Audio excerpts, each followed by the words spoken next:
नमस्कार दोस्तों, story hours 2.0 में आशीष के साथ आप सभी लोगों का फिर से स्वागत है। दोस्तों, मैं आशीष कुमार आप सभी लोगों के सामने फिर से एक और खौफनाक और दिल को दहला देने वाले एपिसोड को लेकर प्रस्तुत हो चुका हूँ। और ये जो कहानी, ये जो एपिसोड है, राहुल नाम के लड़के के साथ घटित हुई थी। उसका एक दोस्त था, बुआ का लड़का, जिसका नाम रिंकू था, जो कि उसके घर से 3 से 4 किलोमीटर दूर रहता था। रिंकू को जब पता चला कि राहुल के साथ कुछ ऐसा हुआ है तो रिंकू के रोंगटे खड़े हो गए। रिंकू को विश्वास नहीं हुआ कि राहुल के साथ भी कुछ ऐसा हो सकता है, क्योंकि वो एकदम शरीफ इंसान, ना ही किसी से कुछ ज़्यादा बातें करता था, बिल्कुल भोला भाला सा लड़का था। तो इस कहानी में कुछ ऐसा राहुल के साथ हुआ जो आप लोगों के सामने मैं शेयर करूँगा।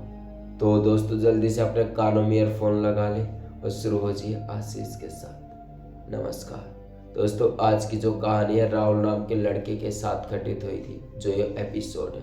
और हुआ कुछ ऐसा कि राहुल उस समय 10th-12th क्लास में पढ़ता था, और जहाँ पर राहुल का स्कूल था उससे थोड़ी सी आगे ही काली माता का मंदिर था, जहाँ पर प्लेग्राउंड था, मैदान था खेलने का।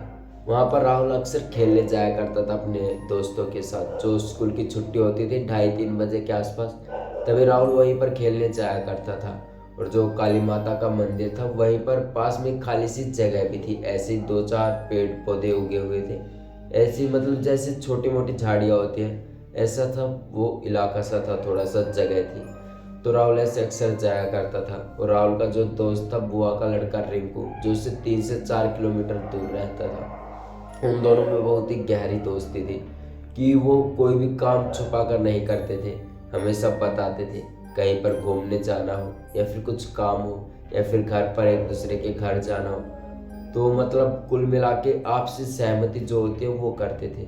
कोई भी काम हो, चाहे टेस्ट का, एग्जाम का, कुछ भी।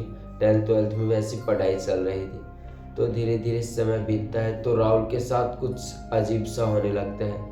राहुल जब अपनी फैमिली के साथ रह रहा था, यानी नानी के घर रह रहा था, नैनीहाल की ये घटना है, तब वहाँ पर राहुल अजीब सी हरकतें करने लगता है। अचानक ही, पता नहीं, एक दिन खेल के आने के बाद अचानक ही राहुल को कुछ हुआ और वो अपने घर जाता है, नानी के घर, तो अजीब सी हरकतें करने लगता है।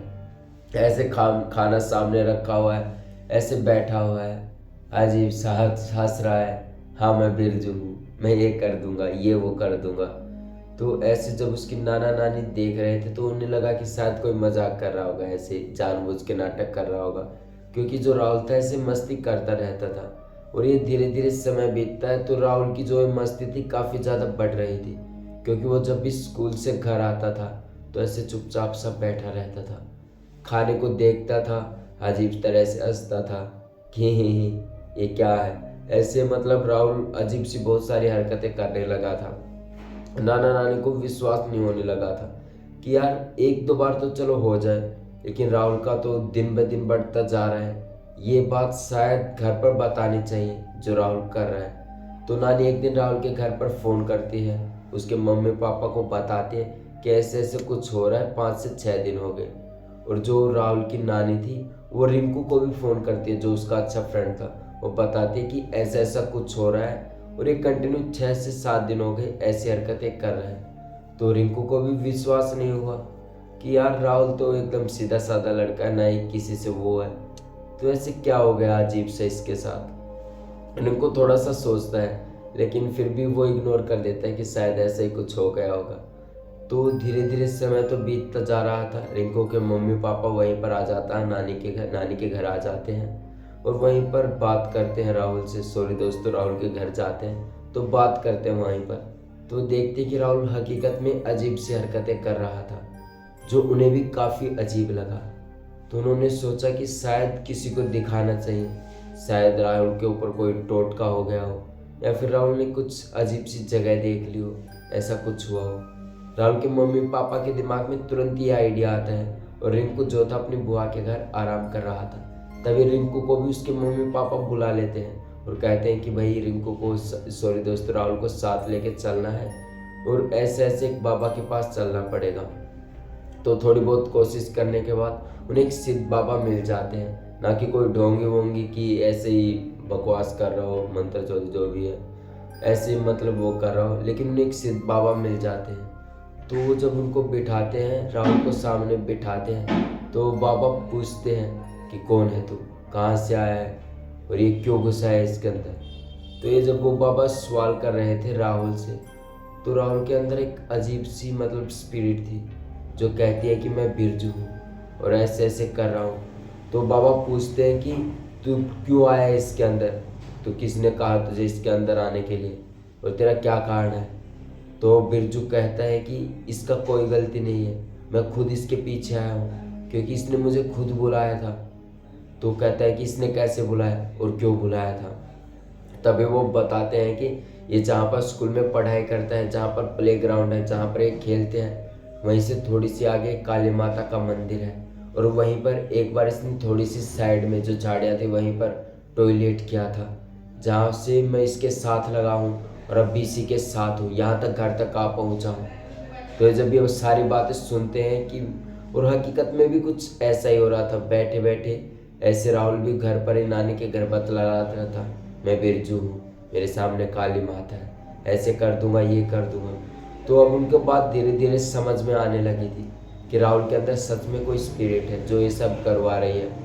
और बाबा जी को भी पूरा विश्वास हो गया था, हाँ सच में कुछ ना कुछ तो है। तो बाबा धीरे धीरे सारी बातें जानते हैं और सब कुछ पता लगा लेते हैं। और थोड़े दिन के बाद 4 से 5 दिन गुजर जाते हैं, तो जो राहुल था घर से एकदम से गायब हो जाता है, जो कि उसका इलाज कर रहे थे बाबा जी। तो वो घर से जब भागता है तो वो तुरंत बाबा जी के पास जाते हैं और कहते हैं कि हमारा बेटा घर से भाग गया, तो हम उसका कैसे पता लगाएं कि वो कहाँ गया होगा, कैसे क्या किया होगा उसने। तभी बाबा जी कहते हैं कि जो राहुल है उसका कुछ ना कुछ अंदरूनी हिस्सा लाना पड़ेगा, जो उसके शरीर से जुड़ा हो, कोई धागा या फिर कोई नाखून या फिर कुछ भी जो उसके शरीर से जुड़ा हो, बाल। ऐसे काफ़ी कोशिशें करने के बाद जो राहुल के मम्मी पापा थे, उनके राहुल के कंघे में राहुल का एक बाल मिलता है। उसको तुरंत बाबा जी के पास लाते हैं और कहते हैं कि ये बाबा जी राहुल का बाल है, आप पता लगाओ कि राहुल कहाँ गया है और कैसे गया है। तो बाबा जी उस बाल को लेते हैं हाथ में, 1-2 बाल थे इकट्ठे हो रहे थे, तो उन्हें हाथ में लेते हैं और आंखें बंद करते हैं और ऐसे ऐसे कुछ फूंक से मारते हैं, जिससे उन्हें पता चल जाता है कि राहुल कहाँ गया था। वो बताते हैं कि प्रयागराज कोई जगह है, वहाँ पर एक नदी है, उसके पास तुम्हारा राहुल टहल रहा है, उसे जल्दी से जल्दी वहाँ से लाओ। तो जो राहुल की फैमिली थी, मम्मी पापा जहाँ नानी के घर आए थे, वहाँ से प्रयागराज जो था 20 से 25 किलोमीटर दूर था और वहीं पर एक नदी थी। तो उसके मम्मी पापा तुरंत भाग कर जाते हैं और वो उसके दोस्त रिंकू को भी साथ ले जाते हैं। और वहाँ पर वो जो देखते हैं, काफ़ी कसमकस करने के बाद यानी ढूंढने के बाद उन्हें एक जगह राहुल दिख जाता है। और राहुल एकदम पागलों जैसी हरकतें कर रहा था, कभी ऐसे कभी वैसे, कभी अजीब सी, कभी रेत में लौट रहा था, कभी कुछ ऐसे ही मतलब खुद को फाड़ रहा था नाखून से। ये सब देख रहे थे तो राहुल के मम्मी पापा काफ़ी ज़्यादा घबरा गए थे और रिंकू भी। फिर पता नहीं राहुल को कैसे न कैसे करके उसे कब्जे में करा गया और उसे रस्सियों से बांधकर बाबा जी के पास लाया गया। उनसे सारी बातें बाबा जी फिर पूछते हैं कि ऐसा क्यों किया बिरजू तूने, और तूने क्या कारण है कि ऐसा सब तू कर रहा है, छोड़ दे, इसके अंदर से निकल जा, जो भी तू ये कर रहा है ठीक नहीं है। बाबा जी जब ये कहते हैं तो बिरजू अपनी पूरी कहानी बताता है। वो कहता है कि होता कुछ ऐसे है। पहले तो मैं आपको बता दूं दोस्तों, जो बिरजू नाम का व्यक्ति था वो एक किस्म से मजदूर था, यानी मजदूरी किया करता था, लेकिन उसको शराब की लत बहुत ही ज़्यादा थी। वो कुछ ना कुछ शराब पीकर हरकतें करता था, किसी के साथ छेड़छाड़ कर दिया करता था। तो ऐसे ही एक दिन बिरजू ने पास से मतलब कोई लड़की जा रही थी, ज़्यादा शराब पी रखी थी, तो उसने कोई छेड़छाड़ कर दी और वो लड़की भड़क गई। उसने तुरंत जाकर अपने मम्मी पापा को शिकायत कर दी। तब उसके मम्मी पापा वहाँ पर आ जाते हैं और बिरजू को, जो मैंने आपको बताया काली माता का मंदिर जहाँ पर ये हुआ, तो बिरजू को वहीं पर मार देते हैं और उसका प्राइवेट पार्ट काट देते हैं और बिरजू को वहीं पर दफना देते हैं। और बिरजू सब कुछ बताता है कि ये मेरे साथ हुआ था और मैंने ये कर दिया था। तब से ये जो राहुल है, इसने वहाँ पर टॉयलेट किया और मैं इसके साथ आ गया। तो बाबा जी कहते हैं कि अब इसके शरीर को छोड़ दे, तुझे मैं मुक्ति दिला दूंगा। तो बिरजू कहता है कि मुझे मुक्ति नहीं चाहिए, मैं तो इस धरती पर ही रहूँगा, मुझे और कुछ नहीं चाहिए। लेकिन बाबा जी कहते कि अब तेरा ये कोई खेल नहीं चलेगा, अब मैं तेरे ऊपर झाड़ फूस कर रहा हूँ, यानी एक मंत्र मार रहा हूँ जिससे तू इसके शरीर से बाहर आ जाएगा और ये जो कांच की डिबिया है इसमें कैद हो जाएगा। तो जो वो था बिरजू, वो मना कर रहा था, स्पिरिट थी जो बिरजू की बार बार मना कर रही थी, लेकिन बाबा जी मान नहीं रहे थे और उन्होंने 2 से 3 मंत्र कुछ किए और ऐसे जो राहुल बैठा हुआ था उसके ऊपर ऐसे राख फेंक के मारे, जिसके बाद वो स्पिरिट थी राहुल के अंदर से निकली और जो कांच की बोतल थी छोटी सी उसके अंदर चली जाती है। और वो बिरजू चिल्लाता है कि मेरे साथ ऐसा क्यों किया। तभी बाबा जी कहते हैं कि अब तू यहाँ से बहुत दूर चला जाएगा, तुझे नौबत ही नहीं आएगी कि तू कभी यहाँ पर आ पाएगा। तो बाबा जी उस कांच की डिबिया को करते हैं अच्छे से बांध कर किसी समुद्र में फेंक देते हैं। जैसे ही डिबिया समुद्र में फेंकते हैं राहुल को होश आ जाता है और राहुल बिल्कुल ही ठीक हो जाता है, नॉर्मली बिहेव करने लगता है। रिंकू को अब सब कुछ अच्छा लगने लगा था क्योंकि जो उसका दोस्त था राहुल वो बिल्कुल ठीक हो चुका था। रिंकू को भी अब ऐसा लगा कि हाँ बला टल चुकी है। और जो राहुल के मम्मी पापा थे 3 से 4 दिन के बाद अपने घर वापस चले जाते हैं और राहुल अपने नाना नानी के घर वापस से रहने लगता है और पढ़ाई फिर से शुरू कर देता है। अब राहुल जो है दोस्तों एक कंपनी में काम करता है जिसका नाम सत्यम ऑटो कंपोनेंट्स पीवीटी एलटीडी है। यहाँ पर अब राहुल काम कर रहा है, 2 से 3 साल हो चुके हैं। अब राहुल की ज़िंदगी काफ़ी अच्छी चल रही है। तो दोस्तों ये थी आज की कहानी जो मैंने विजिट करी है। तो कमेंट सेक्शन में कमेंट करके ज़रूर बताएं कि आपको ये कहानी कैसी लगी और ऐसी कहानियाँ सुनने के लिए चैनल को सब्सक्राइब कर लें। तब तक के लिए जय। मिलते हैं अगले शनिवार को फिर से एक और खौफनाक और दिल को दहला देने वाले एपिसोड।